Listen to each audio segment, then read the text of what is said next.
I need you to resign. My daughter is joining the company. The words, delivered by the new president on the morning of the 20th, were so unexpected they left me speechless.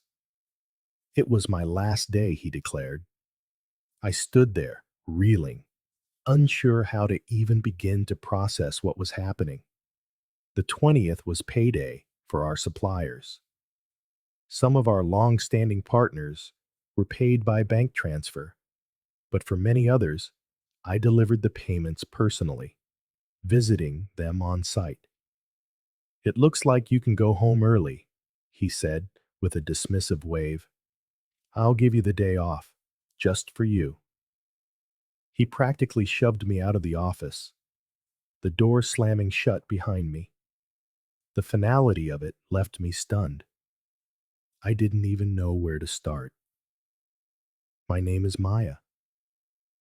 I joined this family-owned paving company right out of high school and had worked as their administrative employee for 10 years until now.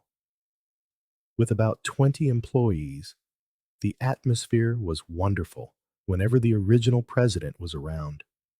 It was an easy place to work. The now retired founder often worked closely with the younger staff and his wife, Catherine, who came in daily to help with various tasks. Their daughter, Kelly, was brilliant, equally skilled in the office and out in the field. Her husband, the site manager, was a man the on-site crews trusted and relied on completely. Despite being the founding family, they never acted superior or looked down on anyone. I wish that pleasant, quiet company life could have continued, but reality proved to be far crueler. Late last year, the president was diagnosed with cancer during a routine company health screening. He decided to retire, naming Kelly's husband, the site manager, as his successor. All of us, myself included, were in complete agreement. We all felt the president needed to focus on his treatment, and we wished him a long and peaceful life. Then, out of nowhere, the president's eldest son, Weber, showed up with his family. I have no idea how he heard the news. It turned out the president had another child besides Kelly. Weber had been disowned some 30 years ago, a fact I'd never known. According to the older employees, he had been a troublemaker in his youth, constantly in and out of trouble with the police. Each time, the president and Catherine would go and apologize for his actions. After dropping out of high school, he got tangled up in pyramid schemes and fraudulent activities, which was the final straw that led to his disownment. Despite the long estrangement, Weber appeared one day, pleading, "Dad, I see the error of my ways. Please forgive me." I was shocked to witness such a scene in our small office, where the president's desk and my administrative area were essentially the same room.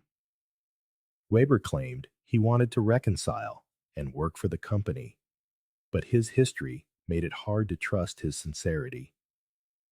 After I disowned him, I apologized to everyone, the president implored, but I'm asking you to give Weber another chance.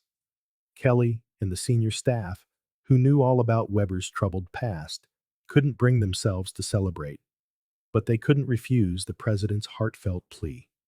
And so, Weber and his family moved into the annex of the president's home. Weber became an employee, and his wife took over the household chores. I only saw their daughter once, a college-aged girl who visited the office briefly. The president truly believed Weber had changed. Catherine was overjoyed to have her son back, talking about rebuilding the company together. However, a problem quickly emerged. Weber began insisting, "I'm the eldest son, so I should be the next president." His relationship with Kelly and her husband grew tense. In front of the president, he'd pretend to work diligently, but in reality, he did very little. He was fond of making belittling remarks like, manual labor is for grunts. You're just worker ants, so work quietly. Naturally, his attitude made him deeply unpopular. A few of the younger employees even went to the president directly, saying, I can't work under these conditions. But both the president and Catherine just begged everyone, we'll talk to him. Please, try to be patient.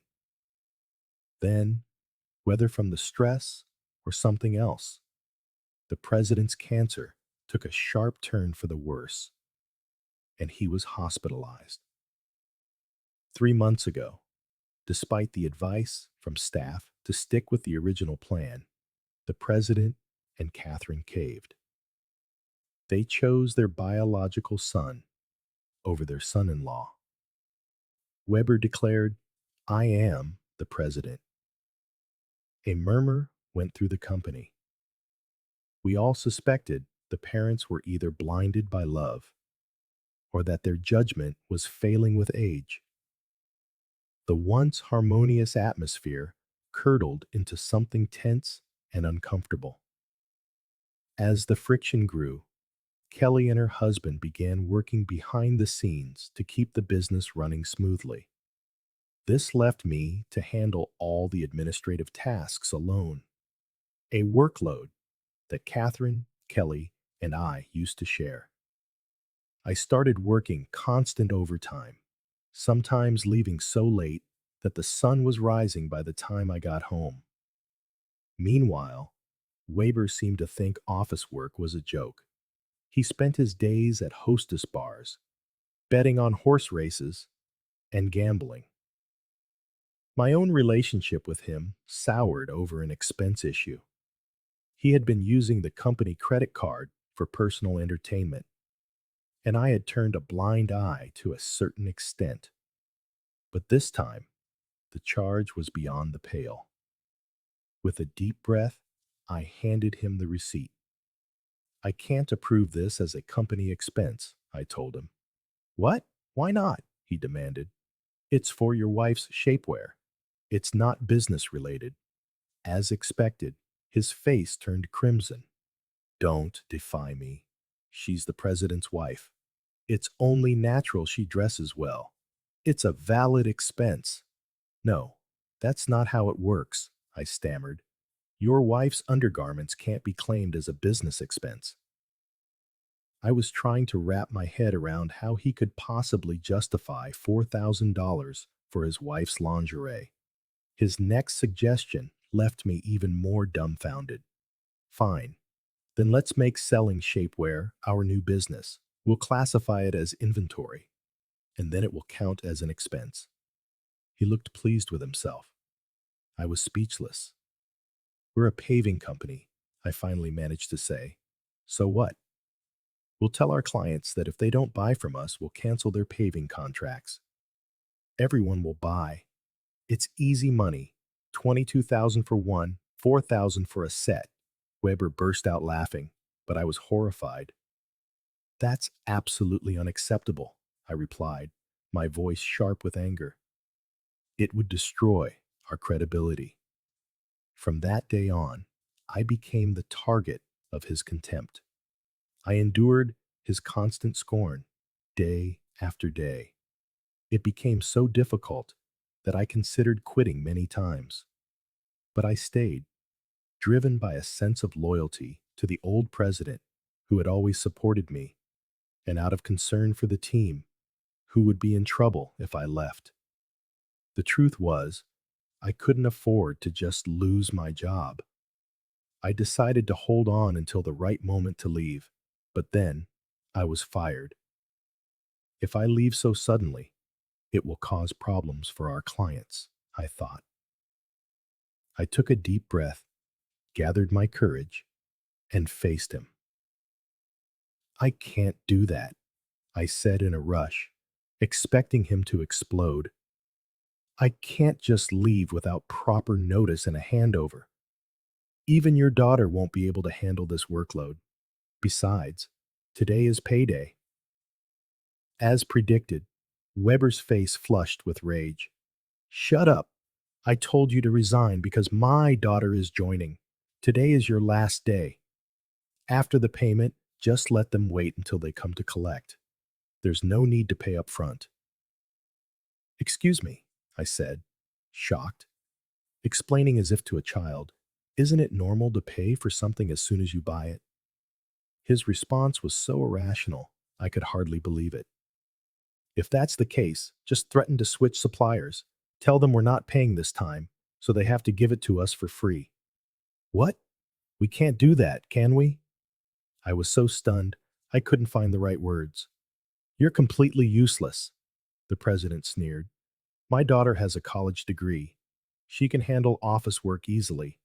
As a family member, she won't question my expenses like you do. You're all talk and no action. We don't need someone like you here. Get out. It was clear. He wanted his daughter to handle the books so he could write off his personal spending as business expenses. Oh, is that so? I replied, my patience finally gone. Just remember, I have no regrets. Words were useless now. I quickly gathered my belongings and left the company, feeling a pang of sorrow for our clients. I called Kelly. I knew she and Catherine were busy with the president, but this was urgent. I explained everything and left the rest in her hands. After leaving, I found myself with nothing to do. Being fired without notice was a clear violation of labor laws. If I reported it, the company would be in serious trouble. I knew I could claim my severance and a month's salary through a small business support system. I had up to 5 years to file my claim, so there was no rush. True to my professional habits, I mentally planned out the necessary procedures and timeline for my retirement. I decided I could afford to relax for at least a week. I had been working non-stop, and I deserved a break. I decided to take a day trip to the beach. After a refreshing day, I checked my phone in the changing room and saw a flood of missed calls, emails, and voicemails. An email from Kelly caught my eye. She said the payment process had gone smoothly and everything was in order. I felt a wave of relief.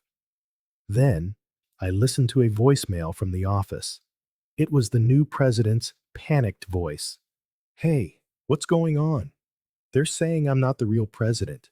Did you know about this? Explain yourself. I laughed at his belated realization and checked the rest of my messages. Among them was one from the original president, so I went straight to the hospital. When I arrived in his room that evening, his wife Catherine was already there. As soon as he saw me, he greeted me from his bed. Maya, I'm so sorry about my foolish son. Hey, what's happening? I'm not the official president. Explain yourself. Weber shouted arrogantly from the corner, clearly still clueless. The old president silenced him with a sharp command. Be quiet. It turned out that immediately after my call, Kelly had informed her parents. Upon hearing the news, the president had called Weber and asked, You really don't know anything? So what is the truth? Weber was still yelling, utterly confused. I explained calmly, Weber, you had no legal authority. Your role as president was just a title. Seeing his blank stare, I continued. In business terms, the president is an internal company role. It has no legal standing, like a representative director.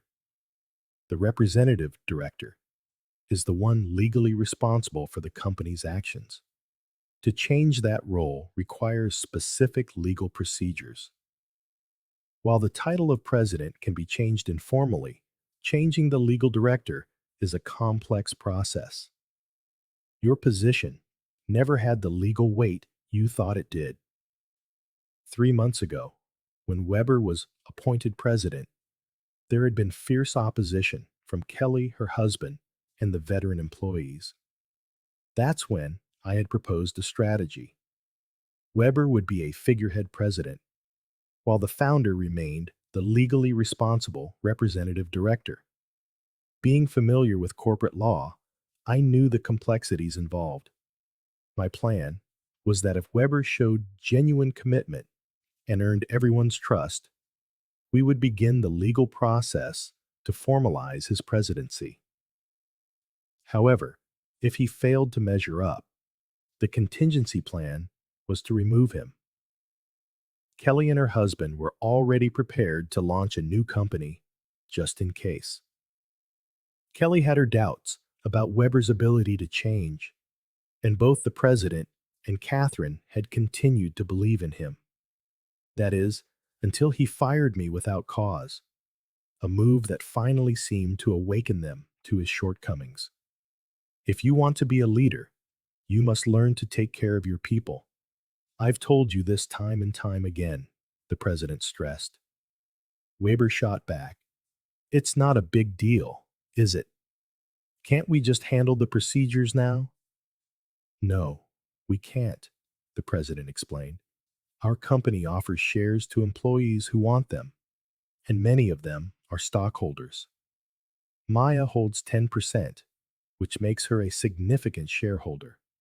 We can't simply ignore her opinion, and the other shareholders won't support you either. As the gravity of the situation began to sink in, the color drained from Weber's face. What? I don't have any shares? None at all. I was planning to transfer my shares to you, the president said, his voice heavy with disappointment. As soon as you proved yourself a worthy successor, I am profoundly disappointed in you. You were only ever interested in my wealth, assuming I didn't have much time left. The president slumped in despair, and Catherine remained silent, her displeasure clear on her face. Defiantly, Weber retorted, So what? I'm the eldest son. What's wrong with claiming what's rightfully mine? This company belongs to me. I can no longer forgive you, I stated firmly. The president bears full responsibility as the representative director of this company. Furthermore, I am a shareholder. I have the right to call a shareholders' meeting and propose your dismissal. The color drained completely from Weber's face as he grasped the implication of my words. You mean I can be fired? You're just an employee, he spat at me. She's right, Weber, Catherine interjected softly. At this point, no one will support you. Maya was the only one who spoke up to give you a chance. Catherine then turned to me. Maya, I owe you a sincere apology. I regret causing so much trouble out of a misguided love for my son. Please tell me what you would like to do. I looked Weber directly in the eye. Mr. President, I no longer wish to work under your leadership, and so I am resigning, effective immediately. However, I expect to receive my full severance, plus 1 month's salary, including all unpaid overtime and paid leave. As a shareholder, I added, my voice steady, I will also be taking haste action through the Labor Standards Office to remove anyone who proves detrimental to this company. I spoke calmly. And with every word, the color in Weber's face drained from pale to a ghastly white. I continued, informing them how Kelly had been actively visiting our clients and successfully promoting her new venture. Many of them had already decided to switch from our current company to the new one, and the majority of our employees were planning to follow. That's impossible. I'll sue you, Weber threatened, his voice trembling. But the president cut in firmly. I am the representative director. You have no such authority. At that, Weber collapsed to his knees. I felt a strange mixture of emotions: pity, disappointment, and a profound sense of closure. It's a shame it had to end this way, Weber, I said quietly. If you had only changed your approach when you returned, things might have been different. There were so many opportunities for you to learn, to listen. In the end, You wasted every chance you were given. It's a classic case of reaping what you sow. In the end, the president chose to dissolve the company, leaving Weber unemployed.